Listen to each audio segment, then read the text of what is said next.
वाहिगुरु जी का खालसा वाहिगुरु जी की फतेह।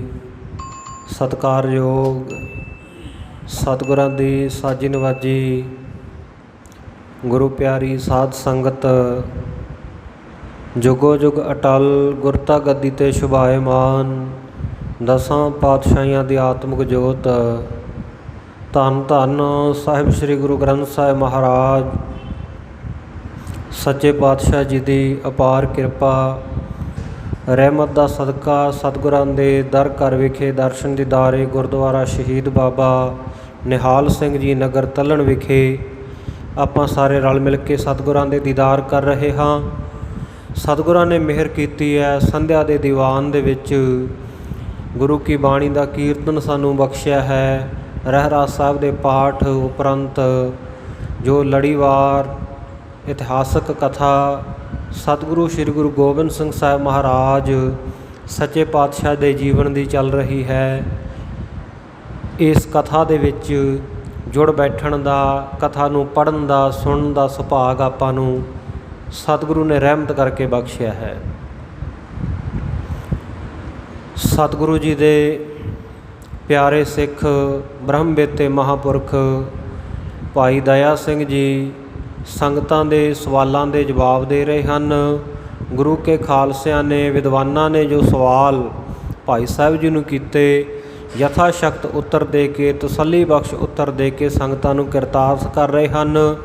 बीते कल दे दीवान विच आपां सरवण कीता भाई दया सिंह जी ने योग दे प्रकार दसे भी योग किनू कहंदे है, योग दे किन्ने अंग है किन्ने हिस्से है, तो फिर वो एक एक हिस्से दे अगे किवें होर 15-15 हिस्से बनते हैं या 8-8 हिस्से बनते हैं। वो सारा भाई दया सिंह जी ने खोल के बीते कल की कथा दे विच आपां ये सरवण कीता कि योग दे जिहड़े 8 अंग गिने जाते हैं प्राणायाम इस जम नेम ते आसन प्राणायाम प्रत्याहार है धारना ध्यान समाधि ये योग के 8 अंग हैं। सो इन्हां विचों पहलां भाई साहब जी ने यम दसे है भी यम के अगे किन्ने प्रकार है किन्नियां किस्म है, तो वो 15 किस्म के दसे हैं। सो वख-वख जिहड़े होर धार्मिक ग्रंथ है उन्हां विच इन्हां दी गिणती वध घट भी है। सो जिवें याज्ञवल्क ऋषि ने ये 10 प्रकार के दसे है, इस तरह जिहड़ा योग दर्शन है उहदे विच 5 प्रकार के दसे है। पर भाई दया सिंह जी ने इत्थे 15 प्रकार के जिहड़े आम प्रचलित है वो दसे हैं कि 15 प्रकार का यम की है। लय विखेप प्रमाद निंद्रा इन्हां चारां तो रहत होना ये पहला यम है। सो इस प्रकार जथा लाभ तथा संतुष्ट रहना ये दूसरा यम है। सो मिथ्या बचनां नूं झूठे बचनां नूं त्याग देना ये भी यम है। फिर शब्द स्पर्श रूप रस गंध के विषयां का त्यागना इनू इंद्रिय निग्रह कहते हैं। सो ये भी एक प्रकार का यम है। फिर है इस तो अगे दया, सारे ही प्राणाधारी जीवां दे वास्ते मन दे विच रहम होना उन्हां वास्ते कोमल भाव होना इनू दया कहते हैं। ये भी एक प्रकार का जम है। तो इस तो बिना जम है आर्जव, बिना कुटलता तो बिना टेढ़ेपन तो होना। कोई चंचलताई टेढ़ापन मन दे विच कोई पुठियां सीधियां स्कीमां ना आउणियां, बिना कुटलता तो होना, सीधा हो जाना मन का सरल हो जाना इनू आर्जव जम कहते हैं। तो इस तरह सारे प्रकार के कारो व्यवहारां दे विच चातुरता होनी सियाणप वरतनी इनू दाखण यम कहते हैं। तो इस प्रकार ही आग्रह को त्यागनो सोए जिहड़ा हठ नूं त्याग देना ये भी एक प्रकार का यम है आग्रह यम। तो इस प्रकार ना किसी प्रकार का भी दंभ पखंड इत्यादि ना करना ये भी एक प्रकार का यम है। और लालसा जिहड़ी केवल मुक्ति की होनी मन दे विच कि मैं मुक्त होना, प्रारब्ध करके जो प्राप्त हो जाए उन्होंने आनंद करके मनना खुशी करके मनना ਦੂਜਿਆਂ ਦੇ ਪਦਾਰਥਾਂ ਨੂੰ ਦੇਖ ਕੇ ਦੂਜਿਆਂ ਦੇ ਕੋਲ ਉਹਨਾਂ ਵਾਸਤੇ ਈਰਖਾ ਨਾ ਮਨ ਦੇ ਵਿੱਚ ਉਪਜਣੀ, ਇਹ ਵੀ ਇੱਕ ਪ੍ਰਕਾਰ ਦਾ ਯਮ ਹੈ। ਇਹਨੂੰ ਵੀ ਧਾਰਨ ਕਰਨ ਦਾ ਨਿਯਮ ਹੈ ਜਿਹੜਾ ਕੋਈ ਯੋਗਾ ਅਭਿਆਸ ਕਰਦਾ ਉਹਦੇ ਵਾਸਤੇ, ਜਾਂ ਜਿਹੜਾ ਵਾਹਿਗੁਰੂ ਪਰਮੇਸ਼ਰ ਦੇ ਨਾਲ ਜੁੜਨਾ ਚਾਹੁੰਦਾ, ਕਿਉਂਕਿ ਯੋਗ ਨਾਮ ਜੁੜਨ ਦਾ ਹੈ। ਇਸੇ ਤਰ੍ਹਾਂ ਆਸਤਕਿਆ ਜੋ ਧਰਮ ਗ੍ਰੰਥ ਹਨ, ਬਾਣੀ ਦੇ ਗ੍ਰੰਥ ਹਨ, ਸੋ ਉਹਨਾਂ ਦੇ ਉੱਤੇ ਸ਼ਰਧਾ ਭਾਵਨਾ ਆਉਣੀ ਕਿ ਇਹ ਮੈਨੂੰ ਮੁਕਤੀ ਦੇਣ ਵਾਲੇ, ਉਹਨਾਂ 'ਤੇ ਦ੍ਰਿੜ ਵਿਸ਼ਵਾਸ ਹੋਣਾ। ਸੋ ਕੋਮਲਤਾ ਹੋਣੀ ਹਿਰਦੇ ਵਿੱਚ, ਇਹਨੂੰ ਮਾਰਦਵ ਯਮ ਕਿਹਾ ਜਾਂਦਾ ਹੈ। ਅਤੇ ਨਿਰਕਰੋਧ ਰਹਿਣਾ, ਕਿਸੇ ਦੇ ਉੱਤੇ ਗੁੱਸਾ ਗਿਲਾ ਨਾ ਹੋਣਾ, ਇਹਨੂੰ ਸ਼ਿਮਾ ਕਹਿੰਦੇ ਹੈ। ਰਾਜੋ ਗੁਣ, ਤਮੋ ਗੁਣ, ਸਤੋ ਗੁਣ, ਇਹਨਾਂ ਤੋਂ ਬਿਨਾਂ ਅੰਤਸ਼ਕਰਨ ਦੀ ਬਿਰਤੀ ਹੋਣੀ, ਇਹਨੂੰ ਸ਼ੁੱਧੀ ਭਾਵ ਕਹਿੰਦੇ ਹਨ। ਇਸੇ ਪ੍ਰਕਾਰ ਕਿਸੇ ਨੂੰ ਵੀ ਸਰੀਰ ਕਰਕੇ ਜਾਂ ਬਚਨਾ ਕਰਕੇ ਕੋਈ ਦੁੱਖ ਨਾ ਦੇਣਾ, ਇਹਨੂੰ ਅਹਿੰਸਾ ਕਹਿੰਦੇ ਹਨ, ਜਿਹੜੀ ਸਾਰੇ ਸੁੱਖਾਂ ਦਾ ਘਰ ਹੈ। ਇਹ ਵੀ ਇੱਕ ਪ੍ਰਕਾਰ ਦਾ ਯਮ ਹੈ। ਫਿਰ ਹੈ ਬ੍ਰਹਮਚਾਰਜ। ਬ੍ਰਹਮਚਾਰਜ 8 ਪ੍ਰਕਾਰ ਦਾ ਅੱਗੇ ਵਰਣਨ ਕੀਤਾ ਹੈ। 8 ਪ੍ਰਕਾਰ ਦੇ ਮੈਥੁਨ ਦਾ ਤਿਆਗ ਕਰਨਾ, 8 ਪ੍ਰਕਾਰ ਦੀਆਂ ਕਾਮਨਾਵਾਂ ਦਾ ਤਿਆਗ ਕਰ ਦੇਣਾ, ਸਿਮਰਨ, ਸ਼ਰਾਵਣ, ਕੇਲ ਦੇਖਣਾ, ਔਰ ਇਸੇ ਤਰ੍ਹਾਂ ਗੁਹਜ ਭਾਖਣ, ਲੁਕ ਛਿਪ ਕੇ ਗੱਲਾਂ ਕਰਨੀਆਂ, ਪ੍ਰਾਪਤੀ ਦੇ ਲਈ ਸੰਕਲਪ ਕਰਨਾ। ਸੋ ਅੱਧ ਵਿਸਾਏ ਕਿਰਿਆ ਨਿਰਵਰਤ ਹੈ। ਸੋ ਇਹ ਜਿਹੜਾ ਹੈ 8 ਪ੍ਰਕਾਰ ਦੇ ਜਿਹੜੇ ਕਾਮ ਨੂੰ ਭੋਗਣਾ ਹੈ, ਇਹ ਤੋਂ ਰਹਿਤ ਹੋਣਾ, ਬ੍ਰਹਮਚਰਜ ਧਾਰਨ ਕਰਨਾ। ਫਿਰ ਜਨਮ ਦੇ ਦੁੱਖ ਹੈ, ਬੁਢਾਪੇ ਦਾ ਦੁੱਖ ਹੈ, ਮਰਨ ਦਾ ਦੁੱਖ ਹੈ। ਸੋ ਇਹਨਾਂ ਦੁੱਖਾਂ ਨੂੰ ਮਨ ਦੇ ਵਿੱਚ ਜਿਹੜਾ ਚਿਤ ਵੀ ਜਾਣਾ, ਇਹਨੂੰ ਸਿਮਰਤੀ ਕਹਿੰਦੇ ਆ। ਇਹ ਸਿਮਰਤੀ ਤੋਂ ਰਹਿਤ ਹੋਣਾ, ਇਹ ਵੀ ਯੋਗੀ ਵਾਸਤੇ, ਜੁੜਨ ਵਾਲੇ ਵਾਸਤੇ ਬਹੁਤ ਜ਼ਰੂਰੀ ਹੈ ਕਿ ਮਨ ਹਰ ਪ੍ਰਕਾਰ ਦੀਆਂ ਚਿੰਤਾਵਾਂ ਤੋਂ ਮੁਕਤ ਹੋਵੇ। ਇਸੇ ਪ੍ਰਕਾਰ ਮਨ, ਤਨ, ਪ੍ਰਾਣ ਅਤੇ ਇੰਦਰੀਆਂ ਦੇ ਜਿਹੜੇ ਦੁੱਖ ਹੈ, ਉਹਨਾਂ ਤੋਂ ਨਿਸ਼ਚਲ ਹੋ ਜਾਣੀ ਅਵਸਥਾ, ਟਿਕਿਆ ਰਹਿਣਾ। ਸੋ ਧ੍ਰਿਤ ਇਹਨੂੰ ਕਿਹਾ ਜਾਂਦਾ ਹੈ। ਸੋ ਕਹਿੰਦੇ ਇਹ 15 ਪ੍ਰਕਾਰ ਦੇ ਯਮ ਦੱਸੇ ਆ। ਉਸ ਤੋਂ ਬਾਅਦ ਉਚਿਤ ਸਮੇਂ ਦੇ ਉੱਤੇ ਇਸ਼ਨਾਨ ਕਰਨਾ। ਫਿਰ ਅੱਗੇ 15 ਨੇਮ ਦੱਸਦੇ ਆ, ਨਿਯਮ, ਕਿਉਂਕਿ ਪਹਿਲਾਂ ਯਮ, ਫਿਰ ਨੇਮ, ਅਤੇ ਉਸ ਤੋਂ ਬਾਅਦ ਆਸਨ। ਇਹ ਲਗਾਤਾਰ ਦੱਸਣਗੇ ਸਾਰੇ ਜਿਹੜੇ 8 ਪ੍ਰਕਾਰ ਦੇ ਅੰਗ ਆ ਯੋਗ ਦੇ। ਯੋਗ ਅੰਗ ਯੋਗ ਕੇ ਅਸ਼ਟਗਨੀਜੈ, ਜਿਹੜੇ 8 ਅੰਗ ਗਿਣੇ ਹਨ ਯੋਗ ਦੇ। ਸੋ ਕਹਿੰਦੇ ਇਸੇ ਪ੍ਰਕਾਰ ਉਚਿਤ ਸਮੇਂ ਦੇ ਉੱਤੇ ਇਸ਼ਨਾਨ ਕਰਨਾ ਯੋਗ ਸਾਧਨਾ ਵਾਸਤੇ, ਕਹਿੰਦੇ ਸਰੀਰ ਦੀ ਸ਼ੁੱਧੀ ਇਹ ਬਹੁਤ ਅਤਿਅੰਤ ਜ਼ਰੂਰੀ ਹੈ। ਉਸ ਤੋਂ ਬਾਅਦ ਅੰਤਸ਼ਕਰਨ ਦਾ ਸੁੱਚਾ ਹੋਣਾ, ਜਿਹਨੂੰ ਪਿੱਛੇ ਯਮਾਂ ਦੇ ਵਿੱਚ ਵੀ ਆਪਾਂ ਵਿਚਾਰਿਆ, ਸ਼ੁੱਧੀ ਭਾਵ ਹੋ ਜਾਣਾ, ਉਹਦੇ ਨਾਲ ਮਨ ਦੀ ਨਿਰਮਲਤਾਈ ਹੋਣੀ। ਕਿਉਂਕਿ ਵਾਹਿਗੁਰੂ ਨਾਲ ਜੁੜਨਾ ਹੈ ਤਾਂ ਮਨ ਨਿਰਮਲ ਕਰਨਾ ਪਵੇਗਾ ਨਾ, ਜੇ ਮਨ ਦੇ ਵਿੱਚ ਮੈਲ ਹੈ ਲੋਕਾਂ ਪ੍ਰਤੀ। ਸੋ ਇਸ ਕਰਕੇ ਜੇ ਮਨ ਦੇ ਵਿੱਚ ਮਲੀਨਤਾ ਹੈ, ਫਿਰ ਜੁੜਨਾ ਨਹੀਂ ਹੋਵੇਗਾ। ਮਨ ਦੀ ਸ਼ੁੱਧੀ ਲਾਜ਼ਮੀ ਹੈ। ਇਹ ਦੂਸਰੀ ਪ੍ਰਕਾਰ ਦਾ ਜਿਹੜਾ ਨੇਮ ਹੈ, ਨਿਯਮ ਹੈ। ਨੇਮ ਕਹਿ ਲਓ, ਨਿਯਮ ਕਹਿ ਲਓ, ਰੂਲ ਕਹਿ ਲਓ, ਸਿਧਾਂਤ ਕਹਿ ਲਓ। ਸੋ ਇਸੇ ਤਰ੍ਹਾਂ ਫਿਰ ਯੋਗ ਸਾਧਨਾ ਦੇ ਨਾਲ ਨਾਲ ਪ੍ਰਭੂ ਭਗਤੀ ਕਰਨੀ, ਕਿਉਂਕਿ ਯੋਗ ਸਾਧਨਾ ਕੱਲ੍ਹ ਵੀ ਬੇਨਤੀ ਕੀਤੀ ਸੀ ਕਿ ਸਿਰਫ ਸਰੀਰ ਨੂੰ ਰਿਸ਼ਟ ਪੁਸ਼ਟ ਰੱਖਣ ਵਾਸਤੇ ਹੈ, ਸਰੀਰ ਨੂੰ ਤਕੜਾ ਰੱਖਣ ਵਾਸਤੇ ਯੋਗ ਸਾਧਨਾ ਕਰਦੇ ਆ। ਪਰ ਜੇਕਰ ਉਹਦੇ ਵਿੱਚ ਨਾਲ ਵਾਹਿਗੁਰੂ ਪਰਮੇਸ਼ਰ ਦਾ ਨਾਮ ਜਪਿਆ ਜਾਵੇ, ਇਹ ਨਿਯਮ ਵੀ ਧਾਰਨ ਕਰੇ, ਫਿਰ ਅੱਛੇ ਪ੍ਰਕਾਰ ਦੇ ਨਾਲ ਚੰਗੀ ਤਰ੍ਹਾਂ ਵਾਹਿਗੁਰੂ ਪਰਮੇਸ਼ਰ ਦੇ ਨਾਲ ਯੋਗ ਕਹੀਏ ਜੁੜਨਾ ਹੁੰਦਾ, ਮਿਲਾਪ ਹੋ ਜਾਂਦਾ ਹੈ। ਸੋ ਇਸ ਨੂੰ ਕਹਿੰਦੇ ਕ੍ਰਿਤ ਕਹਿੰਦੇ ਆ, ਕ੍ਰਿਤੂ ਨੇਮ। ਅਤੇ ਇਸੇ ਤਰ੍ਹਾਂ 7 ਅਰਥ ਲੈ ਕਹੈ 700 ਪ੍ਰਣਵ ਜਾਪ ਕੋ ਜਪ ਕਹੀ ਅੰਤ। ਫਿਰ ਕਹਿੰਦੇ ਜਿਹੜਾ ਹੈ 7 ਸਰੂਪ ਪਰਮੇਸ਼ਰ ਦਾ ਧਿਆਨ ਧਰ ਕੇ ਹਮੇਸ਼ਾ ਸੱਤਵਾਦੀ ਹੋਣਾ। ਅਤੇ ਇਸੇ ਤਰ੍ਹਾਂ ਪ੍ਰਣਵ ਨਾਮ ਹੈ ਓਮ ਦਾ, ਓਮ ਦਾ ਜਾਪ ਕਰਦੇ ਰਹਿਣਾ। ਸੋ ਇਹਨੂੰ ਓਮ ਜਿਹੜੇ ਹੈ ਸਨਾਤਨੀ ਜਾਂ ਯੋਗੀ ਆ, ਉਹ ਓਮ ਕਹਿ ਦਿੰਦੇ ਆ। ਗੁਰਮਤਿ ਦੇ ਵਿੱਚ ਆਪਾਂ ਇੱਕ ਓਂਕਾਰ ਕਹਿੰਦੇ ਹਾਂ, ਇੱਕ ਓਂਕਾਰ ਦਾ ਧਿਆਨ ਧਰ ਕੇ ਜੁੜਨਾ। ਸੋ ਇਸ ਨੂੰ ਕਹਿੰਦੇ ਜਪ ਕਿਹਾ ਜਾਂਦਾ ਹੈ, ਜਪ ਨੇਮ ਹੈ। ਫਿਰ ਜਠਰਾ ਅਗਨ ਮੈਂ ਜੁਗਤ ਆਹਾਰੈ ਹੋਮੈ ਭਲੇ ਹੋਮ ਲਖਿਅੰਤ। ਫਿਰ ਜਿਹੜੀ ਜਠਰਾ ਅਗਨੀ ਦੇ ਵਿੱਚ ਹੋਮ ਪਾਉਣਾ, ਜਿਵੇਂ ਬਾਹਰੀ ਤੌਰ ਦੇ ਉੱਤੇ ਯੱਗ ਜਦੋਂ ਕਰਦੇ ਆ ਉਹਨਾਂ ਵਿੱਚ ਹੋਮ ਪਾਇਆ ਜਾਂਦਾ ਨਾ ਅਗਨੀ ਦੇ ਵਿੱਚ, ਇਸੇ ਤਰ੍ਹਾਂ ਪੇਟ ਦੀ ਜਿਹੜੀ ਜਠਰਾ ਅਗਨੀ ਹੈ, ਪੇਟ ਦੀ ਅੱਗ ਨੂੰ ਸ਼ਾਂਤ ਕਰਨ ਵਾਸਤੇ ਸੋ ਜਿਹੜਾ ਭੋਜਨ ਦਾ ਛਕਣਾ ਹੈ ਔਰ ਜੁਗਤੀ ਦੇ ਨਾਲ ਛਕਣਾ। ਇਹ ਨਹੀਂ ਵੀ ਪਸ਼ੂਆਂ ਵਾਂਗ ਹੀ ਖਾਈ ਜਾਣਾ, ਜਿੰਨੀ ਕਿ ਤਨ ਨੂੰ ਲੋੜ ਹੈ ਉਹ ਤੋਂ ਵੀ ਥੋੜ੍ਹਾ ਜਿਹਾ ਘੱਟ ਛਕਣਾ, ਕਿਉਂਕਿ ਫੇਰ ਹੀ ਸਮਾਧੀ ਲਾਊਗਾ ਨਾ, ਫੇਰ ਹੀ ਬੈਠੂਗਾ। ਜੇ ਬਹੁਤਾ ਰੱਜ ਗਿਆ ਫਿਰ ਤਾਂ ਬੈਠਾ ਡਕਾਰ ਮਾਰੂਗਾ ਅਤੇ ਜਾਂ ਫਿਰ ਘੁਰਾੜੇ ਮਾਰੂਗਾ। ਸੋ ਇਸ ਕਰਕੇ ਅਲਪ ਆਹਾਰ ਸੁਲਪ ਸੀ ਨਿੰਦਰਾ, ਦਇਆ ਛੇਮਾ ਤਨ ਪ੍ਰੀਤ। ਥੋੜ੍ਹਾ ਸੌਣਾ ਥੋੜ੍ਹਾ ਖਾਣਾ, ਇਹ ਨਿਯਮ ਗੁਰਮਤਿ ਦੇ ਵੀ ਹਨ, ਇਹ ਔਰ ਯੋਗ ਦੇ ਵੀ ਹਨ। ਸੋ ਇਸੇ ਪ੍ਰਕਾਰ ਤਰਪਣ ਜਲ ਪੀਵੈ ਸੁਰ ਸਰਕੋ, ਫਿਰ ਸ਼ੁੱਧ ਜਲ ਛਕਣਾ, ਮਾੜਾ ਜਲ ਨਾ ਛਕਣਾ, ਪਵਿੱਤਰ ਜਲ ਛਕਣਾ। ਔਰ ਇੰਦਰੀਆਂ ਨੂੰ ਵਿਕਾਰਾਂ ਦੇ ਵੱਲੋਂ ਰੋਕ ਕੇ ਰੱਖਣਾ, ਕਰਮ ਇੰਦਰੀਆਂ ਨੂੰ। ਸੋ ਇਹਨੂੰ ਕਹਿੰਦੇ ਆ ਤਪ ਦਾ ਤਾਪਣਾ, ਇਹ ਤਪੱਸਿਆ ਹੈ, ਇਹਨੂੰ ਤਪ ਨੇਮ ਕਿਹਾ ਜਾਂਦਾ ਹੈ। ਸੋ ਉਸ ਤੋਂ ਬਾਅਦ ਜਿਹੜਾ ਮੁਮੁਕਸ਼ੂ ਆ, ਕੋਈ ਮੁਕਤੀ ਦੀ ਇੱਛਾ ਲੈ ਕੇ ਆਉਂਦਾ ਹੈ ਜੁੜੇ ਹੋਏ ਦੇ ਕੋਲ, ਉਹ ਜੋ ਆਪ ਜਪਦਾ ਉਹੀ ਉਪਦੇਸ਼ ਉਹਨੂੰ ਦੇ ਦੇਣਾ, ਇਹਨੂੰ ਦਾਨ ਕਿਹਾ ਜਾਂਦਾ, ਉਪਦੇਸ਼ ਦਾ ਦਾਨ, ਇਹ ਦਾਨ ਨੇਮ ਹੈ।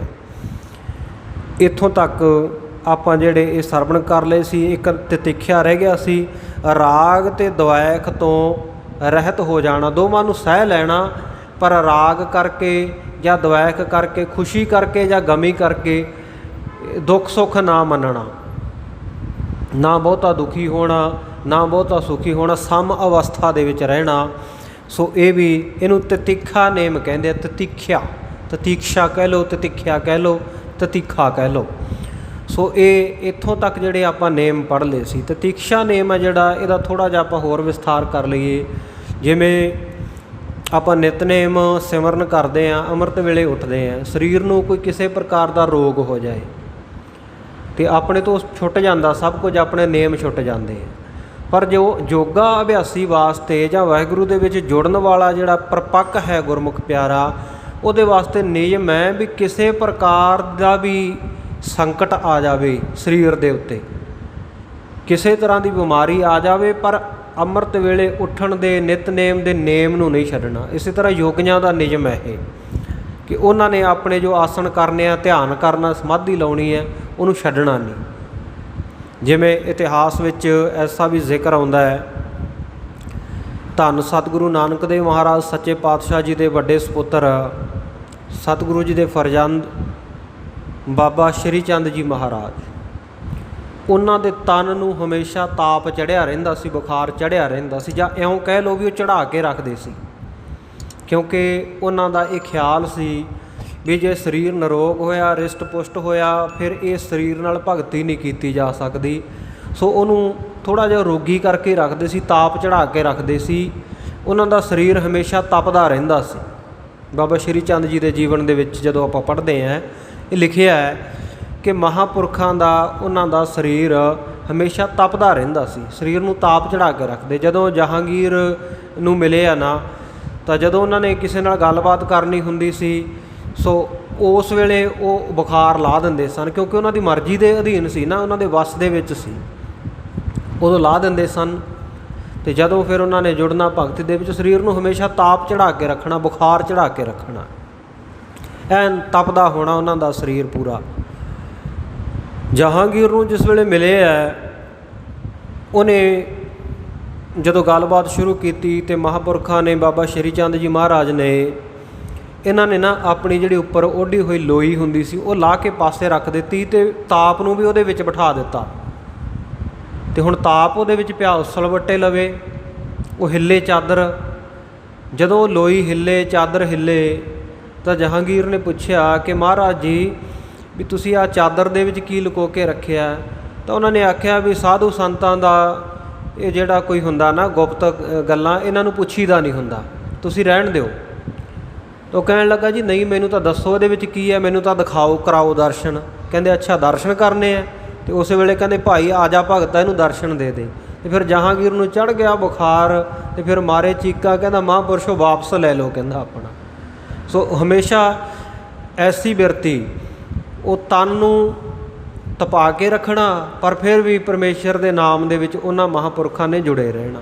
ਸੋ ਇਹ ਜੋਗੀ ਸਾਧਕ ਵਾਸਤੇ ਹੈ ਵੀ ਚਾਹੇ ਸਰੀਰ ਕਿੰਨਾ ਵੀ ਤਪਦਾ ਹੋਵੇ, ਸਰੀਰ ਤੇ ਦੁੱਖ ਜਿੰਨਾ ਮਰਜ਼ੀ ਹੋਵੇ, ਪਰ ਆਪਣੇ ਨਿਤਨੇਮ ਨੂੰ ਨਹੀਂ ਛੱਡਣਾ, ਆਪਣੀ ਨਿਤ ਕਿਰਿਆ ਨੂੰ ਨਾ ਛੱਡਣਾ। ਇਹ ਵੀ ਇੱਕ ਪ੍ਰਕਾਰ ਦਾ ਨੇਮ ਹੈ। ਇੱਥੋਂ ਤੱਕ ਆਪਾਂ ਸਰਵਣ ਕਰ ਚੁੱਕੇ ਹਾਂ। ਅੱਗੇ ਬਾਕੀ ਦੇ ਜਿਹੜੇ ਨੇਮ ਹੈ, ਜਿਵੇਂ ਭਾਈ ਦਇਆ ਸਿੰਘ ਜੀ ਸੰਗਤ ਨੂੰ ਦੱਸ ਰਹੇ ਹਨ, ਆਓ ਪਿਆਰ ਨਾਲ ਸੁਣੀਏ ਜੀ। ਸਤਿਨਾਮ ਸ੍ਰੀ ਵਾਹਿਗੁਰੂ ਸਾਹਿਬ ਜੀ ਸਵਈਆ। ਆਏ ਹਾਰ ਸੂਰ ਸੁਰ ਬ੍ਰਤ ਸੋ ਆਏ ਅਨੁਕਤਾ ਇਹੋ ਉਪਵਾਸ। ਹਾਂ, ਕਹਿੰਦੇ ਫਿਰ ਅਗਲਾ ਨੇਮ ਹੈ ਵਰਤ ਰੱਖਣਾ। ਵਰਤ ਰੱਖਣਾ, ਵਰਤ ਕਿਵੇਂ ਰੱਖਣਾ? ਕਹਿੰਦੇ ਖਾਏ ਆਹਾਰ ਸੂਰ ਸੁਰ ਬ੍ਰਤ ਸੋ। ਬ੍ਰਤ ਸੋ, ਵਰਤ ਉਹ ਹੈ ਕਿ ਭੋਜਨ ਜਿਹੜੇ ਯੋਗੀ ਆ ਨਾ ਆਸਣ ਕਰਨ ਵੇਲੇ, ਉਹ ਉਸ ਵੇਲੇ ਛਕਦੇ ਹੈ ਜਦੋਂ ਸੱਜੇ ਪਾਸੇ ਵਾਲੀ ਜਿਹੜੀ ਆਪਣੀ ਨਾਸ ਹੈ, ਇਹਨੂੰ ਸੂਰਜ ਦੀ ਨਾੜੀ ਕਿਹਾ ਜਾਂਦਾ, ਸੂਰਜ ਦੀ ਸੁਰ। ਖੱਬੇ ਪਾਸੇ ਵਾਲੀ ਠੰਡੀ ਮੰਨੀ ਗਈ ਹੈ, ਇਹਨੂੰ ਚੰਦਰਮਾ ਦੀ ਸੁਰ ਕਹਿੰਦੇ ਆ, ਜਿਹਨੂੰ ਗੁਰਬਾਣੀ ਵਿੱਚ ਏੜਾ ਪਿੰਗਲਾ ਕਿਹਾ। ਸੋ ਸੱਜੇ ਪਾਸੇ ਵਾਲੀ ਜਿਹੜੀ ਸੁਰ ਹੈ, ਸੱਜੇ ਪਾਸੇ ਵਾਲੀ ਸੁਰ ਜਿਸ ਵੇਲੇ ਚੱਲਦੀ ਹੋਵੇ, ਜੋਗੀ ਉਸ ਵੇਲੇ ਭੋਜਨ ਪ੍ਰਸ਼ਾਦਾ ਛਕਦਾ ਹੈ, ਉਸ ਵੇਲੇ ਆਹਾਰ ਕਰਨਾ ਚਾਹੀਦਾ। ਆਪਾਂ ਤਾਂ ਖੈਰ ਚਲੋ ਆਪਾਂ ਕਦੇ ਦੇਖਦੇ ਨਹੀਂ ਵੀ ਕਿਹੜੀ ਚੱਲਦੀ ਹੈ, ਵੀ ਜਦੋਂ ਆਇਆ ਤੇ ਆਪਾਂ ਨਾਲ ਦੀ ਨਾਲ ਚਲਾ ਹੀ ਦੇਣਾ ਹੁੰਦਾ ਕੰਮ। ਸੋ ਜਿਹੜੇ ਯੋਗੀ ਹੈ, ਯੋਗਾ ਅਭਿਆਸ ਵਿੱਚ ਜੁੜਨ ਵਾਲੇ, ਉਹ ਇਹ ਨੇਮ ਧਾਰਨ ਕਰਕੇ ਰੱਖਦੇ ਆ ਵੀ ਜਦੋਂ ਸੱਜੀ ਸੁਰ ਚੱਲਦੀ ਹੋਵੇ, ਕਿਉਂਕਿ ਇਹ 2.5-3 ਘੰਟਿਆਂ ਬਾਅਦ ਆਪਣੇ ਆਪ ਬਦਲ ਜਾਂਦੀ ਹੈ। ਕਦੇ ਸੂਰਜੀ ਸੁਰ ਚੱਲਦੀ ਹੈ, ਕਦੇ ਚੰਦਰਮਾ ਦੀ ਸੁਰ ਚੱਲਦੀ ਹੈ। ਅਤੇ ਉਹਨਾਂ ਕੋਲ ਤਰੀਕਾ ਵੀ ਹੁੰਦਾ ਹੈ ਵੀ ਉਹ ਰੋਕ ਵੀ ਲੈਂਦੇ ਆ। ਇੱਧਰਲੀ ਨੂੰ ਸੂਰਜ ਵਾਲੀ ਨੂੰ ਰੋਕ ਕੇ ਚੰਦਰਮਾ ਵਾਲੀ ਚਲਾ ਸਕਦੇ ਆ, ਚੰਦਰਮਾ ਵਾਲੀ ਨੂੰ ਰੋਕ ਕੇ ਸੂਰਜ ਵਾਲੀ ਚਲਾ ਸਕਦੇ ਆ। ਅਤੇ ਤਰੀਕਾ ਬੜਾ ਆਸਾਨ ਹੈ ਵੀ ਉਹ ਲੰਬੇ ਜਿਹੇ ਪੈ ਕੇ ਨਾ ਟੇਢੇ, ਅਤੇ ਇੱਕ ਪਾਸੇ ਬੰਦ ਕਰ ਲੈਂਦੇ ਆ ਅਤੇ ਲੰਮਾ ਲੰਮਾ ਸਾਹ ਖਿੱਚਦੇ ਆ, ਅਤੇ ਨਾਲ ਵਾਹਿਗੁਰੂ ਵਾਹਿਗੁਰੂ ਕਰੀ ਜਾਣਾ, ਜਾਂ ਓਮ ਓਮ ਜੋ ਉਹਨਾਂ ਦਾ ਮੰਤਰ ਹੈ ਉਸ ਅਨੁਸਾਰ ਜੇ ਆਪਣਾ ਆਪਾ ਕਰਨਾ ਹੋਵੇ ਤਾਂ ਆਪਾਂ ਵਾਹਿਗੁਰੂ ਵਾਹਿਗੁਰੂ ਜਪੀਏ, ਨਾਲ ਲੰਬੇ ਸਾਹ ਲਈਏ ਅਤੇ ਸੱਜੇ ਪਾਸੇ ਨੂੰ ਹੋ ਕੇ ਪੈ ਜਾਈਏ। ਜੇ ਖੱਬੀ ਚੱਲਦੀ ਹੋਵੇ ਨਾ ਤਾਂ ਸੱਜੀ ਚੱਲ ਪੈਂਦੀ ਹੈ। ਸੋ ਸੱਜੀ ਨੂੰ ਚਲਾਉਣਾ ਹੋਵੇ ਤਾਂ ਦੂਸਰੇ ਪਾਸੇ। ਸੋ ਇਹ ਚੱਲ ਪੈਂਦੀ ਹੈ ਥੋੜ੍ਹਾ 15-20 ਮਿੰਟਾਂ ਦੇ ਵਿੱਚ। ਔਰ ਕਈ ਬਿਮਾਰੀਆਂ ਦਾ ਇਲਾਜ ਵੀ ਯੋਗਾ ਵਾਲੇ ਇਸ ਤਰੀਕੇ ਨਾਲ ਕਰਦੇ ਹੈ। ਕਿਸੇ ਦਾ ਬਲੱਡ ਪ੍ਰੈਸ਼ਰ ਵਧਿਆ ਹੋਵੇ ਬਹੁਤ ਜ਼ਿਆਦਾ, ਸੂਰਜ ਦੀ ਸੁਰ ਗਰਮ ਹੁੰਦੀ ਹੈ, ਉਦੋਂ ਸੂਰਜ ਦੀ ਸੁਰ ਹੀ ਚੱਲਦੀ ਹੁੰਦੀ ਹੈ ਜਦੋਂ ਬਲੱਡ ਪ੍ਰੈਸ਼ਰ ਵਧਿਆ ਹੁੰਦਾ। ਅਤੇ ਜੇ ਉਹਨੂੰ ਨੋਰਮਲ ਕਰਨਾ ਹੈ ਤਾਂ ਫਿਰ ਚੰਦਰਮਾ ਦੀ ਸੁਰ ਚਲਾ ਲੈਂਦੇ ਆ। ਅਤੇ ਚੰਦਰਮਾ ਦੀ ਸੁਰ ਜਦੋਂ ਚੱਲ ਪਈ, ਸਰੀਰ ਠੰਡਾ ਹੋ ਗਿਆ, ਬਲੱਡ ਪ੍ਰੈਸ਼ਰ ਨੋਰਮਲ ਹੋ ਜਾਂਦਾ ਹੈ। ਸੋ ਇਸੇ ਤਰ੍ਹਾਂ ਜੇ ਕਿਸੇ ਦਾ ਘਟਿਆ ਹੋਵੇ ਤਾਂ ਫਿਰ ਸੂਰਜ ਵਾਲੀ ਚਲਾ ਕੇ, ਪਰ ਇਹਨੂੰ ਉਲਟ ਨਾ ਕਰ ਲਿਓ, ਕਿਤੇ ਵਧਿਆ ਹੋਵੇ ਅਤੇ ਸੂਰਜ ਵਾਲੀ ਸੁਰ ਚਲਾ ਕੇ ਬਹਿ ਜਾਓ ਅਤੇ ਕਿਤੇ ਪਟਾਕਾ ਪੈ ਜਾਏ। ਸੋ ਇਹ ਜਿਹੜੇ ਹੈਗੇ ਆ ਯੋਗ ਆਸਨ ਆ, ਜਿਹੜੇ ਕਿਸੇ ਮਾਹਿਰ ਦੇ ਗਾਈਡੈਂਸ ਦੇ ਵਿੱਚ ਹੀ ਸਿੱਖਣੇ ਚਾਹੀਦੇ ਆ। ਸੋ ਇਸ ਪ੍ਰਕਾਰ ਕਹਿੰਦੇ ਖਾਏ ਆਹਾਰ ਸੂਰ ਸੁਰ ਬ੍ਰਤ ਸੋ। ਕਹਿੰਦੇ ਇਹਨੂੰ ਬ੍ਰਤ ਨੇਮ ਕਿਹਾ ਜਾਂਦਾ ਹੈ ਵੀ ਜਦੋਂ ਸੂਰਜ ਵਾਲੀ ਸੁਰ, ਸੱਜੀ ਸੁਰ ਚੱਲਦੀ ਹੋਵੇ ਨਾਸਿਕਾ ਦੀ, ਉਸ ਵੇਲੇ ਭੋਜਨ ਪ੍ਰਸ਼ਾਦਾ ਛਕਣਾ, ਇਹਨੂੰ ਕਹਿੰਦੇ ਬ੍ਰਤ ਨੇਮ ਕਿਹਾ ਜਾਂਦਾ। ਖਾਏ ਅਯੁਕਤ ਨਾ ਇਹ ਉਪਵਾਸ। ਅਤੇ ਉਪਵਾਸ ਰੱਖਣਾ ਇਹ ਕੀ ਹੈ? ਉਪਵਾਸ ਨੇਮ ਕੀ ਹੈ ਕਿ ਅਯੁਕਤ ਨਾ ਖਾਣਾ। ਅਯੁਕਤ ਹੁੰਦਾ ਪੱਥ ਕੁਪੱਥ ਨਾ ਖਾਣਾ। ਇੱਕ ਤਾਂ ਹੁੰਦਾ ਨਾ ਯੁਕਤ ਵੀ ਜਿਹੜਾ ਸਰੀਰ ਨੂੰ ਖਾਣਾ ਚਾਹੀਦਾ, ਇੱਕ ਹੁੰਦਾ ਜਿਹੜਾ ਨਹੀਂ ਖਾਣਾ ਚਾਹੀਦਾ। ਆਮ ਆਪਾਂ ਡਾਕਟਰਾਂ ਕੋਲ ਜਾਂਦੇ ਹਾਂ, ਸਿੱਧਾ ਠੇਠ ਪੰਜਾਬੀ ਵਿੱਚ ਕਹਿ ਲਓ ਵੀ ਡਾਕਟਰ ਆਪਾਂ ਨੂੰ ਲਿਖ ਕੇ ਦੇ ਦਿੰਦਾ ਵੀ ਤੇਰਾ ਤਾਂ ਬਈ ਯੂਰੀਆ ਵਧਿਆ ਹੋਇਆ, ਅਤੇ ਇੱਕ ਨਾਲ ਲੰਬੀ ਜੀ ਪਰਚੀ ਉਹਨਾਂ ਨੇ ਹੁਣ ਤਾਂ ਛਪਾ ਕੇ ਰੱਖੀ ਹੁੰਦੀ ਹੈ। ਪਹਿਲਾਂ ਤਾਂ ਜ਼ੁਬਾਨੀ ਕਲਾਮੀ ਦੱਸਦੇ ਸੀ, ਹੁਣ ਤਾਂ ਛਪਾ ਕੇ ਰੱਖੀ ਹੁੰਦੀ ਹੈ।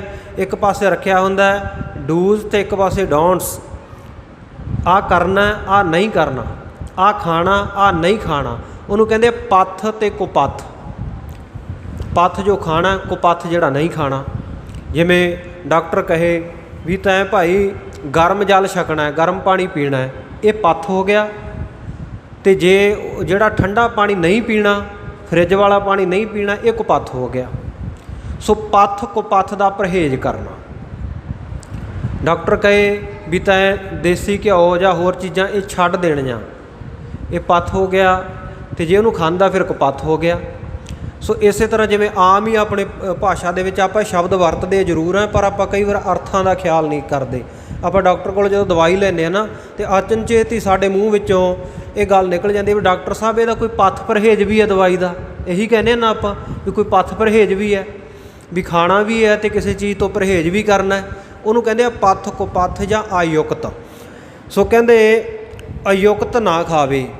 ਜਿਹੜਾ ਪਰਹੇਜ਼ ਵਾਸਤੇ ਦੱਸਿਆ ਗਿਆ ਉਹ ਨਾ ਖਾਵੇ, ਇਸ ਨੂੰ ਉਪਵਾਸ ਨੇਮ ਕਹੀਦਾ ਹੈ।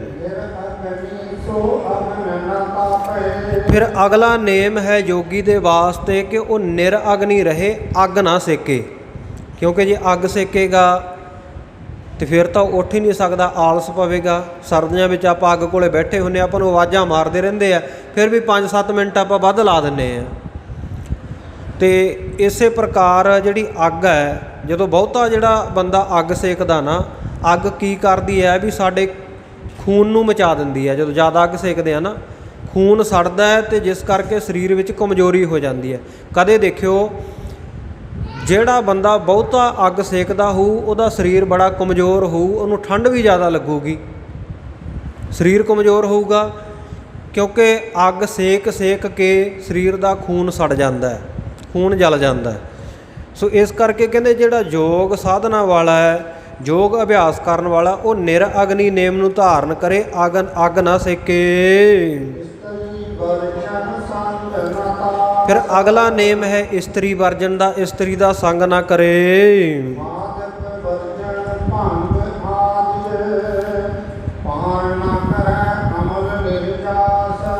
ਫਿਰ ਜਿਹੜੇ ਮਾਦਕ ਨਸ਼ੇ ਹੈ, ਮਾਦਕ ਵਰਜਨ ਨੇਮ ਹੈ, ਭੰਗ ਦਾ ਨਸ਼ਾ ਕਰਨਾ ਹੈ, ਹੋਰ ਸ਼ਰਾਬ ਦਾ ਨਸ਼ਾ ਕਰਨਾ, ਸੋ ਅਕਤ ਧੂਰਾ, ਕੁਛ ਵੀ ਇੱਦਾਂ ਦੇ ਜਿਹੜੇ ਨਸ਼ੇ ਹੈ, ਹਰ ਪ੍ਰਕਾਰ ਦੇ ਨਸ਼ੇ ਤੋਂ ਰਹਿਤ ਹੋਣਾ, ਕੋਈ ਵੀ ਅਮਲ ਨਾ ਕਰੇ। ਨਿਰਣੇ ਕਰਕੇ ਪੱਕੇ ਤੌਰ 'ਤੇ ਇਹ ਮਨ ਬਣਾ ਕੇ ਬੈਠੇ ਵੀ ਮੈਂ ਯੋਗ ਸਾਧਨਾ ਕਰਨ ਲੱਗਿਆ, ਕਿਸੇ ਪ੍ਰਕਾਰ ਦਾ ਅਮਲ ਨਹੀਂ ਕਰਨਾ, ਕਿਸੇ ਪ੍ਰਕਾਰ ਦਾ ਨਸ਼ਾ ਨਹੀਂ ਵਰਤਣਾ, ਇਹਨੂੰ ਮਾਦਕ ਵਰਜਨ ਨੇਮ ਕਹਿੰਦੇ ਹਨ।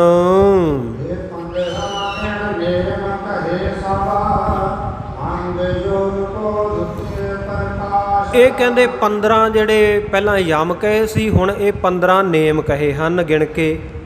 ਔਰ ਯੋਗ ਦਾ ਇਹ ਜਿਹੜਾ ਦੂਸਰਾ ਅੰਗ ਹੈ, ਦੁਤੀਏ ਪ੍ਰਕਾਸ਼, ਯੋਗ ਦਾ ਦੂਜਾ ਅੰਗ ਪ੍ਰਕਾਸ਼ ਕਰਕੇ ਸਾਹਮਣੇ ਕਹਿ ਕੇ ਤੁਹਾਨੂੰ ਜਣਾ ਦਿੱਤਾ, ਸਮਝਾ ਦਿੱਤਾ ਹੈ ਸਿੱਖੋ।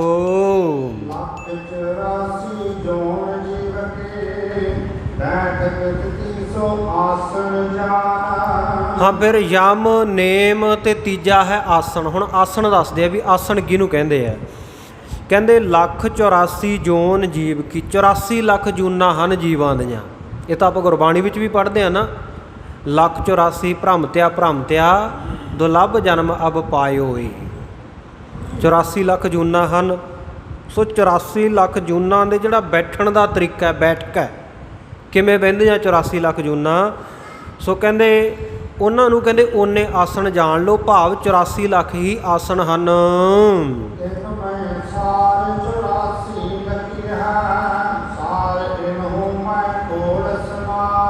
ਤੇ 84 ਲੱਖ ਜੂਨਾਂ ਦੇ ਵਿੱਚੋਂ 84 ਜਿਹੜੇ ਮੁੱਖ ਆਸਣ ਮੰਨੇ ਗਏ ਹੈ। 84 ਲੱਖ ਜੂਨਾਂ ਵਿੱਚੋਂ 84 ਕੱਢ ਲਏ, ਕਹਿੰਦੇ ਇਹ ਸ੍ਰੇਸ਼ਟ ਆਸਣ ਹੈ। ਫਿਰ ਉਹਨਾਂ 84 ਦੇ ਵਿੱਚੋਂ ਕਹਿੰਦੇ ਖੋੜ ਸਮਾਨ 16 ਮੰਨ ਲਓ, ਖੋੜ ਸਨਾਮ 16 ਦਾ। 84 ਦੇ ਵਿੱਚੋਂ 16 ਜਿਹੜੇ ਹੋਰ ਉਹਨਾਂ ਦੇ ਵਿੱਚੋਂ ਮੁੱਖ ਮੰਨੇ ਗਏ ਹਨ।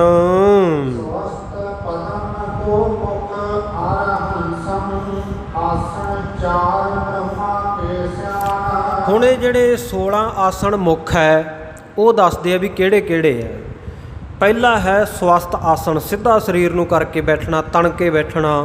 ਅਤੇ ਇਸੇ ਤਰ੍ਹਾਂ ਹੈ ਪਦਮ ਆਸਣ, ਪਦਮ ਨਾਮ ਹੈ ਕਮਲ ਦਾ, ਕਮਲ ਫੁੱਲ ਦੀ ਸ਼ਕਲ ਦਾ ਆਸਣ ਕਰਨਾ, ਉਸ ਤਰੀਕੇ ਦੇ ਨਾਲ ਬੈਠਣਾ, ਇਹਨੂੰ ਕਿਹਾ ਜਾਂਦਾ ਪਦਮ ਆਸਣ। ਔਰ ਗੋਮੁਖ, ਜਿਵੇਂ ਗਊ ਦਾ ਮੂੰਹ ਹੁੰਦਾ, ਅਗਾਂਹ ਨੂੰ ਝੁੱਕ ਕੇ ਜੇ ਬੈਠਣਾ, ਆਸਣ ਕਰਨਾ, ਇਹਨੂੰ ਗੋਮੁਖ ਆਸਣ ਕਹਿੰਦੇ ਆ। ਅਰ ਹੰਸਨ, ਜਿਵੇਂ ਹੰਸ ਬਹਿੰਦਾ ਹੈ ਉਸ ਤਰੀਕੇ ਦਾ, ਇਹਨੂੰ ਹੰਸ ਆਸਣ ਕਿਹਾ ਜਾਂਦਾ। ਆਸਣ 4, ਇੱਥੋਂ ਤੱਕ ਇਹ 4 ਆਸਣ ਹੋ ਗਏ। ਬ੍ਰਹਮਾ ਘੁਮਾ ਸਿਆਣ, ਕਹਿੰਦੇ ਇਹ 4 ਆਸਣ ਹੈ, ਇਹ ਬ੍ਰਹਮਾ ਦੇ ਸਿਆਣ ਲਓ, ਇਹ ਜਾਣ ਲਓ ਕਿ 4 ਆਸਣ ਬ੍ਰਹਮਾ ਦੇ ਹਨ।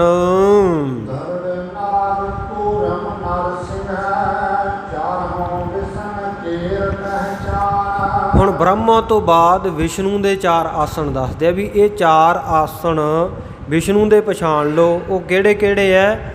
ਗਰੁੜ ਆਸਣ, ਜਿਵੇਂ ਗਰੁੜ ਬਹਿੰਦਾ ਉਸ ਤਰੀਕੇ ਨਾਲ ਆਸਣ ਕਰਨਾ, ਯੋਗਾ ਕਰਨਾ, ਯੋਗਾ ਅਭਿਆਸ ਕਰਨਾ। ਇਸੇ ਤਰ੍ਹਾਂ ਨਾਗ, ਜਿਵੇਂ ਨਾਗ ਸੱਪ ਲੰਬਾ ਪੈਂਦਾ, ਸੋ ਉਸ ਤਰੀਕੇ ਨਾਗ ਆਸਣ ਕਰਨਾ।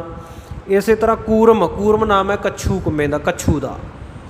ਸੋ ਜਿਵੇਂ ਕੱਛੂ ਉਹ ਗਿੱਟਿਆਂ ਭਾਰ ਜੇ ਹੋ ਕੇ ਬਹਿੰਦਾ ਹੈ, ਉਸ ਤਰੀਕੇ ਦਾ ਆਸਣ ਕਰਨਾ, ਉਸ ਤਰ੍ਹਾਂ ਦੀ ਬੈਠਕ, ਇਹਨੂੰ ਕੂਰਮ ਆਸਣ ਕਹਿੰਦੇ ਆ। ਅਤੇ ਨਰ ਸਿੰਘ ਹੈ, ਜਿਵੇਂ ਸ਼ੇਰ ਬਹਿੰਦਾ ਹੈ, ਸ਼ੇਰ ਜਿਵੇਂ ਅੱਗੇ ਨੂੰ ਪੰਜੇ ਕਰਕੇ ਅਤੇ ਕੂਹਣੀਆਂ ਦੇ ਉੱਤੇ ਭਾਰ ਦੇ ਕੇ ਬਹਿੰਦਾ, ਇਸ ਤਰੀਕੇ ਦਾ ਆਸਣ ਕਰਨਾ ਯੋਗਾ ਅਭਿਆਸ ਦੇ ਵਿੱਚ।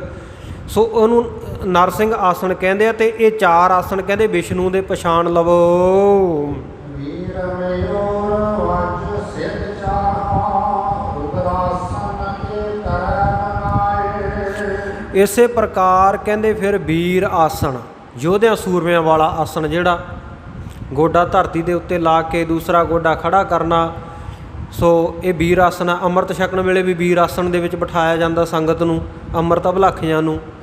ਔਰ 5 ਪਿਆਰੇ ਜਿਸ ਵੇਲੇ ਅੰਮ੍ਰਿਤ ਤਿਆਰ ਕਰਦੇ ਹੈ, 5 ਬਾਣੀਆਂ ਦਾ ਜਾਪ ਕਰਕੇ, ਜਪਜੀ ਸਾਹਿਬ, ਜਾਪ ਸਾਹਿਬ, ਸਵਈਏ, ਚੌਪਈ ਸਾਹਿਬ, ਸੰਪੂਰਨ ਆਨੰਦ ਸਾਹਿਬ, ਉਹ ਵੀ ਵੀਰ ਆਸਣ ਹੋ ਕੇ ਬਾਟੇ ਦੇ ਕੋਲ ਬਹਿੰਦੇ ਹੈ। ਇੱਕ ਹੱਥ ਦੇ ਨਾਲ ਖੰਡਾ ਫੇਰਦਾ ਬਾਣੀ ਪੜ੍ਹਨ ਵਾਲਾ, ਦੂਸਰਾ ਹੱਥ ਬਾਟੇ ਦੇ ਉੱਤੇ ਰੱਖਿਆ ਹੁੰਦਾ। ਇਸੇ ਤਰ੍ਹਾਂ ਬਾਕੀਆਂ ਨੇ ਦੋਵੇਂ ਹੱਥ ਰੱਖੇ ਹੁੰਦੇ ਆ, 4 ਪਿਆਰਿਆਂ ਨੇ। ਸੋ 5 ਪਿਆਰੇ ਵੀਰ ਆਸਣ ਹੋ ਕੇ ਬਹਿੰਦੇ ਆ। ਅੰਮ੍ਰਿਤ ਛਕਣ ਵਾਲੇ ਵੀ ਅਤੇ ਛਕਾਉਣ ਵਾਲੇ ਵੀ ਵੀਰ ਆਸਣ ਬਹਿੰਦੇ ਆ। ਸੋ ਇਸ ਪ੍ਰਕਾਰ ਇਹ ਯੋਗਾ ਅਭਿਆਸ ਦੇ ਵਿੱਚ ਵੀ ਵੀਰ ਆਸਣ ਹੈ। ਅਤੇ ਮਯੂਰ, ਮਯੂਰ ਨਾਮ ਹੈ ਮੋਰ ਦਾ, ਜਿਵੇਂ ਮੋਰ ਬਹਿੰਦਾ ਉਸ ਪ੍ਰਕਾਰ ਦਾ ਆਸਣ ਕਰਨਾ। ਅਤੇ ਇਸੇ ਤਰ੍ਹਾਂ ਬੱਜਰ, ਜਿਵੇਂ ਬੱਜਰ ਹੁੰਦਾ, ਕੋਈ ਪੱਥਰ ਸਿੱਲ ਪਈ ਹੁੰਦੀ ਹੈ, ਉਸੇ ਤਰ੍ਹਾਂ ਇੱਕ ਥਾਂ ਅਹਿੱਲ ਬੈਠੇ ਰਹਿਣਾ, ਟਿਕ ਕੇ ਬੈਠੇ ਰਹਿਣਾ, ਉਹਨੂੰ ਕਹਿੰਦੇ ਆ ਬੱਜਰ ਆਸਣ। ਅਤੇ ਸਿੱਧ, ਸਿੱਧ ਆਸਣ, ਜਿਵੇਂ ਸਿੱਧ ਬਹਿੰਦੇ ਆ, ਸਿੱਧ ਪੁਰਖ ਐਂ ਸਰੀਰ ਨੂੰ ਸਿੱਧਾ ਕਰਕੇ, ਅਤੇ ਉਹ ਸਿੱਧਾਂ ਵਾਲਾ ਆਸਣ ਜਿਹੜਾ ਸੱਜਾ ਪੈਰ ਜਿਹੜਾ ਉਹ ਖੱਬੇ ਪੱਟ 'ਤੇ ਰੱਖਣਾ, ਖੱਬਾ ਪੈਰ ਸੱਜੇ ਪੱਟ ਦੇ ਉੱਤੇ ਰੱਖਣਾ। ਅਤੇ ਇਸ ਪ੍ਰਕਾਰ ਇਹ ਸਿੱਧਾਂ ਦਾ ਆਸਣ, ਇਹਨੂੰ ਸਿੱਧ ਆਸਣ ਕਹਿੰਦੇ ਆ। ਇਹ 4 ਜਿਹੜੇ ਆਸਣ ਹੈ ਕਹਿੰਦੇ ਰੁਦਰ ਆਸਣ ਇਹ ਕਰੈ ਬਣਾਏ। ਇਹ ਰੁਦਰ ਦੇ ਭਾਵ ਸ਼ਿਵ ਜੀ ਦੇ ਆਸਣ ਬਣਾ ਕੇ ਕਹੇ ਹੈ। ਸ਼ਿਵ ਜੀ ਇਹ 4 ਆਸਣਾਂ ਵਿੱਚ ਬਹਿੰਦੇ ਹੈ। ਸੋ ਕਹਿੰਦੇ 4 ਆਸਣ ਇਹ ਜਾਣ ਲਓ। ਇੱਥੋਂ ਤੱਕ ਇਹ 12 ਆਸਣ ਹੋ ਗਏ। ਅਤੇ 4 ਬ੍ਰਹਮਾ ਦੇ, 4 ਵਿਸ਼ਨੂੰ ਦੇ, 4 ਸ਼ਿਵ ਜੀ ਦੇ। ਸੋ ਇਹਨਾਂ ਵਿੱਚੋਂ ਜਿਹੜਾ ਹੈ ਵਜਰ ਆਸਣ, ਇੱਕ ਥਾਂ ਅਹਿੱਲ ਬੈਠੇ ਰਹਿਣਾ, ਇੱਕ ਥਾਂ ਟਿਕ ਕੇ ਬੈਠੇ ਰਹਿਣਾ। ਸੋ ਇੱਕ ਜਿਵੇਂ ਇਹ ਸਾਖੀ ਆਉਂਦੀ ਹੈ ਵੀ ਕੋਈ ਮਹਾਤਮਾ, ਕੋਈ ਪੀਰ ਭਗਤੀ ਕਰਦਾ ਸੀ ਅਤੇ ਉਹ ਵਜਰ ਆਸਣ ਵਿੱਚ ਬੈਠਾ ਸੀ। 12 ਸਾਲ ਬੈਠਾ ਰਿਹਾ ਟਿਕ ਕੇ ਇੱਕੋ ਜਗ੍ਹਾ, ਇੱਕ ਸਿੱਲ ਦੇ ਉੱਤੇ, ਪੱਥਰ ਦੇ ਉੱਤੇ। ਅਤੇ 12 ਸਾਲਾਂ ਤੋਂ ਬਾਅਦ ਪਰਮੇਸ਼ਰ ਨੂੰ, ਭਗਵਾਨ ਨੂੰ ਕਹਿੰਦਾ ਕਿ ਐ ਖੁਦਾਵੰਦ, ਤੂੰ ਮੇਰਾ ਨਿਆਂ ਕਰ, ਅਦਲ ਕਰ, ਨਿਆਂ ਕਰ। ਪਰਮੇਸ਼ਰ ਉਸ ਵੇਲੇ ਪ੍ਰਗਟ ਹੋਏ, ਕਹਿੰਦੇ ਨਿਆਂ ਚਾਹੁੰਦਾ? ਕਹਿੰਦੇ ਕਰਮ ਤਾਂ ਤੇਰਾ ਇਹ ਬਣਦਾ ਸੀ ਵੀ ਤੂੰ ਪਰਮੇਸ਼ਰ ਨੂੰ ਇਹ ਕਹਿੰਦਾ ਵੀ ਫਜ਼ਲ ਕਰ। ਅਦਲ ਅਤੇ ਫਜ਼ਲ ਦੋਵਾਂ ਦਾ ਫਰਕ ਆ ਨਾ। ਇੱਕ ਨਿਆਂ ਮੰਗਣਾ ਅਤੇ ਇੱਕ ਹੁੰਦਾ ਕਿਰਪਾ ਮੰਗਣੀ, ਮਿੰਨਤ ਕਰਨੀ, ਤਰਲਾ ਕਰਨਾ। ਅਤੇ ਰੱਬ ਦਾ ਮਿੰਨਤ ਤਰਲਾ ਹੀ ਕੀਤਾ ਜਾ ਸਕਦਾ। ਆਪਾਂ ਰੱਬ ਨੂੰ ਇਹ ਨਹੀਂ ਕਹਿ ਸਕਦੇ ਵੀ ਨਿਆਂ ਕਰ। ਕਈ ਵਾਰ ਆਪਾਂ ਅਣਜਾਣਪੁਣੇ ਵਿੱਚ ਕਹਿੰਦੇ ਹਾਂ ਵੀ ਰੱਬ ਨੇ ਸਾਡੇ ਨਾਲ ਇਨਸਾਫ ਨਹੀਂ ਕੀਤਾ। ਅਤੇ ਜੇ ਰੱਬ ਇਨਸਾਫ ਵਾਲੇ ਪਾਸੇ ਆ ਗਿਆ ਨਾ, ਅਤੇ ਫਿਰ ਅਸੀਂ ਬੰਨੀ ਦੇ ਕਦੇ ਛੁੱਟਾਂਗੇ ਨਹੀਂ, ਕਦੇ ਵੀ ਸਾਡਾ ਛੁਟਕਾਰਾ ਹੋ ਹੀ ਨਹੀਂ ਸਕਦਾ। ਗੁਰਬਾਣੀ ਵਿੱਚ ਐਸਾ ਵੀ ਸ਼ਬਦ ਆਉਂਦਾ ਨਾ ਵੀ ਲੇਖੈ ਕਤਹਿ ਨ ਛੁਟੀਐ, ਖਿਨ ਖਿਨ ਭੁੱਲਣਹਾਰ, ਬਖਸ਼ਣਹਾਰ ਬਖਸ਼ ਲੈ, ਨਾਨਕ ਪਾਰ ਉਤਾਰ। ਉਹ ਤਾਂ ਬਖਸ਼ਣਹਾਰੇ ਦੇ ਅੱਗੇ ਬਖਸ਼ਣ ਵਾਸਤੇ ਅਰਦਾਸਾਂ ਕਰੀਏ। ਅਤੇ ਜੇ ਲੇਖੇ ਗਿਣ ਲਈਏ, ਗਿਣਤੀ ਮਿਣਤੀ 'ਚ ਪਈਏ ਵੀ ਸਾਨੂੰ ਇਨਸਾਫ ਚਾਹੀਦਾ, ਮੈਂ ਇੱਥੇ ਪੂਰਾ, ਮੈਂ ਆਹ ਕੀਤਾ, ਉਹ ਕੀਤਾ, ਇਨਸਾਫ ਦੇ ਤਰਾਜੂ 'ਤੇ ਤਾਂ ਨਹੀਂ ਆਪਾਂ ਵਾਹਿਗੁਰੂ ਦੇ ਨਾਲ ਪੂਰੇ ਆ ਸਕਦੇ। ਇਸ ਕਰਕੇ ਹਮੇਸ਼ਾ ਉਹਦੀ ਕਿਰਪਾ ਨੂੰ ਮੰਗੀਏ, ਫਜ਼ਲ ਨੂੰ ਮੰਗੀਏ, ਅਦਲ ਨੂੰ ਨਹੀਂ। ਅਤੇ ਉਹ ਜਦੋਂ ਸਾਧੂ ਨੇ, ਉਸ ਪੀਰ ਨੇ ਕਿਹਾ ਕਿ ਪਰਮੇਸ਼ਰ ਖੁਦਾ ਮੇਰੇ ਨਾਲ ਅਦਲ ਕਰ, ਇਨਸਾਫ ਕਰ। ਪਰਮੇਸ਼ਰ ਕਹਿੰਦੇ ਤੈਨੂੰ ਕਿਰਪਾ ਮੰਗਣੀ ਚਾਹੀਦੀ ਸੀ। ਕਹਿੰਦਾ ਨਹੀਂ ਜੀ, ਮੈਨੂੰ 12 ਸਾਲ ਹੋ ਗਏ ਬੈਠੇ ਨੂੰ, ਅਤੇ ਇਨਸਾਫ ਮਿਲਣਾ ਚਾਹੀਦਾ, ਅਤੇ ਹਾਲੇ ਤੱਕ ਮੈਨੂੰ ਕੋਈ ਪ੍ਰਾਪਤੀ ਨਹੀਂ ਹੋਈ।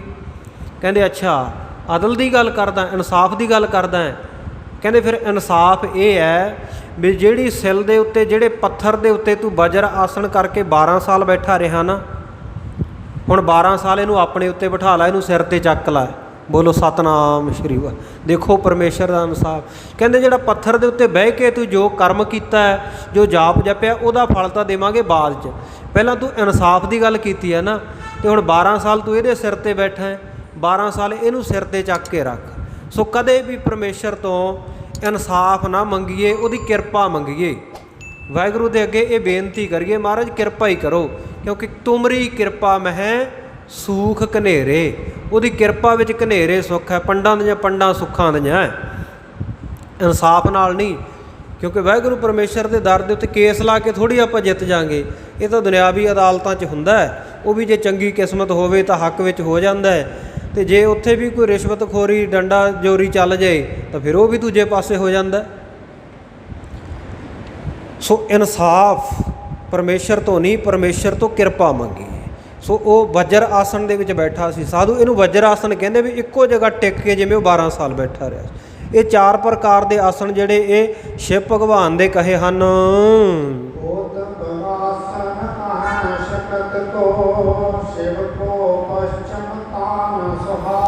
ਇਸੇ ਤਰ੍ਹਾਂ ਇੱਕ ਭਗ ਆਸਣ ਹੈ। ਸੋ ਇਹ ਕਹਿੰਦੇ ਸ਼ਕਤੀ ਦਾ, ਦੇਵੀ ਦਾ ਆਸਣ ਕਿਹਾ ਜਾਂਦਾ ਹੈ। ਸੋ ਜਿਵੇਂ ਦੇਵੀ ਜਿਹੜੀ ਮੁਦਰਾ ਦੇ ਵਿੱਚ ਬੈਠਦੀ ਹੈ, ਜਿਸ ਆਸਣ ਦੇ ਵਿੱਚ ਬੈਠਦੀ ਹੈ, ਇਹਨੂੰ ਭਗ ਆਸਣ ਕਿਹਾ ਜਾਂਦਾ ਹੈ। ਇਸੇ ਤਰ੍ਹਾਂ ਸ਼ਿਵ ਦਾ ਇੱਕ ਹੋਰ ਆਸਣ ਹੈ ਜਿਹਨੂੰ ਪਸ਼ਚਿਮ ਤਾਨ ਕਹਿੰਦੇ ਆ। ਇਹ ਵੀ ਸ਼ੋਭਨਿਕ ਆਸਣ ਹੈ।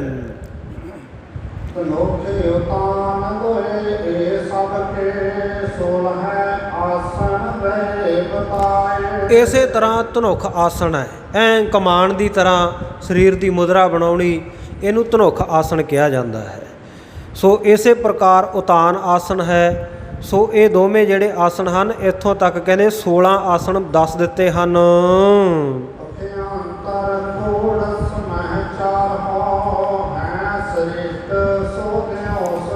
ਹੁਣ ਕਹਿੰਦੇ ਇਹਦਾ ਅੰਦਰਲਾ ਇੱਕ ਹੋਰ ਅੰਦਰੂਨੀ ਪੱਖ ਸੁਣੋ।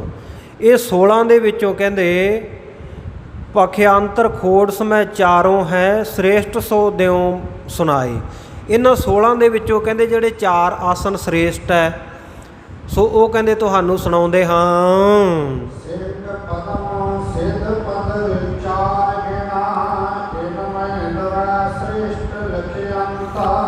ਸੋ ਸਿੱਧ ਆਸਣ ਹੈ, ਪਦਮ ਆਸਣ ਹੈ, ਸਿੰਘ ਆਸਣ ਹੈ ਅਤੇ ਭਦਰ ਆਸਣ ਹੈ। ਇਹ 4 ਗਿਣ ਕੇ ਕਹੇ ਹੈ, 4 ਗਿਣ ਲਓ ਕਹਿੰਦੇ ਇੱਥੋਂ ਤੱਕ। ਇਨਮੈ ਦੁਐ ਸ੍ਰੇਸ਼ਟ ਲਖਿਅੰਤ। ਅਤੇ ਇਹਨਾਂ 4ਾਂ ਦੇ ਵਿੱਚੋਂ ਕਹਿੰਦੇ 2 ਕੱਢ ਲਏ ਵੀ ਜਿਹੜੇ ਬਿਲਕੁਲ ਸਰਬ ਸ੍ਰੇਸ਼ਟ ਹੈ, ਉਹ ਆਸਣ 2 ਹਨ।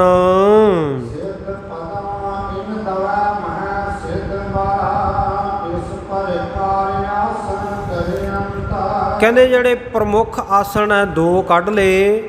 ਪਹਿਲਾਂ 84 ਲੱਖ ਕਹੇ, 84 ਚੋਂ 84 ਕੱਢ ਲਏ, 84 ਚੋਂ 16, 16 ਦੇ ਵਿੱਚੋਂ 4, 4 ਚੋਂ 2। ਉਹ 2 ਕਿਹੜੇ ਹੈ? ਸਿੱਧ ਆਸਣ ਅਤੇ ਪਦਮ ਆਸਣ। ਇਹ ਕਹਿੰਦੇ 2 ਆਸਣ ਹੈ, ਪਰ ਇਹਨਾਂ ਦੇ ਵਿੱਚੋਂ ਵੀ ਕਹਿੰਦੇ ਜਿਹੜਾ ਸਿੱਧ ਬਰ, ਜਿਹੜਾ ਸਿੱਧ ਆਸਣ ਉਹ ਬਰ ਸ੍ਰੇਸ਼ਟ ਹੈ। ਇਸ ਪ੍ਰਕਾਰ ਆਸਣ ਕਰਿਅੰਤ। ਇਸ ਪ੍ਰਕਾਰ ਕਹਿੰਦੇ ਜਿਹੜੇ ਜੋਗੀ ਹੈ, ਯੋਗ ਸਾਧਨਾ ਕਰਨ ਵਾਲੇ, ਉਹ ਆਸਣ ਕਰਦੇ ਹਨ। ਸੋ ਇਸ ਤੋਂ ਅੱਗੇ ਪ੍ਰਾਣਾਯਾਮ ਦੱਸਣਗੇ, ਪ੍ਰਤਿਆਹਾਰ ਦੱਸਣਗੇ, ਯੋਗ ਦੇ ਜਿਹੜੇ ਬਾਕੀ ਅੰਗ ਰਹਿ ਗਏ ਹੈ। ਸੋ ਬਾਕੀ ਦੇ 5 ਅੰਗਾਂ ਦਾ ਨਿਰਣਾ ਭਾਈ ਦਇਆ ਸਿੰਘ ਜੀ ਕਰਨਗੇ। ਇਹ ਆਪਾਂ ਕੱਲ੍ਹ ਦੇ ਪ੍ਰਸੰਗ ਦੇ ਵਿੱਚ ਸਰਵਣ ਕਰ ਲਵਾਂਗੇ। ਸੋ ਕਥਾ ਵਿਚਾਰ ਦੌਰਾਨ ਹੋਈਆਂ ਬੇਅੰਤ ਭੁੱਲਾਂ ਦੀ ਸਮੂਹ ਸੰਗਤਾਂ ਨੇ ਖਿਮਾ ਬਖਸ਼ਿਸ਼ ਕਰਨੀ। ਗਰੀਬ ਨਵਾਜ਼ ਸੱਚੇ ਪਾਤਸ਼ਾਹ ਕਿਰਪਾ ਕਰਨ, ਸਮੱਤ ਬਖਸ਼ਿਸ਼ ਕਰਨ। ਆਓ ਸਮਾਪਤੀ ਦੀਆਂ ਤੁਕਾਂ ਪੜ੍ਹ ਕੇ ਗੁਰਫਤਿਹ ਦੀ ਸਾਂਝ ਕਰੀਏ, ਉਪਰੰਤ ਅਰਦਾਸ ਵਿੱਚ ਹਾਜ਼ਰ ਹੋਈਏ ਜੀ।